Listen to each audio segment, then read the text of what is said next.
Israel പണ്ടേ ലോക തെമ്മാടിയായിട്ടുള്ള ഒരു രാഷ്ട്രമാണ്. ലോകത്ത് സാധാരണഗതിയിലുള്ള ഒരു മര്യാദയും പാലിക്കേണ്ടതില്ല എന്ന നിലപാട് അംഗീകരിച്ചു പോകുന്ന ഒരു രാഷ്ട്രമാണത്.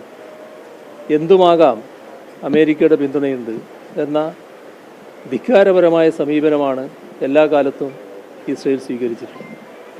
ഇപ്പോൾ അത്യന്തം സ്ഫോടനാത്മകമായ വിവരങ്ങളാണ് ഇന്ന് കാലത്ത് വന്നു കഴിഞ്ഞിട്ടുള്ളത്.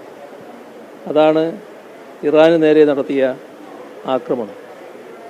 അത്തരമൊരു ആക്രമണത്തെ ഒരു തരത്തിലും ന്യായീകരിക്കാൻ കഴിയുന്നില്ല. അത് നമ്മുടെ ലോകസമാധാനത്തിന് അങ്ങേയറ്റം ഭീഷണമായ അന്തരീക്ഷമാണ് ഉണ്ടാക്കുക. അപ്പോൾ സമാധാനകാംക്ഷികളായ എല്ലാവരും ഇതിനെ എതിർക്കാനും അപലപിക്കാനും തയ്യാറാകണം എന്നതാണ് പൊതുവെ പറയാനുള്ളത്.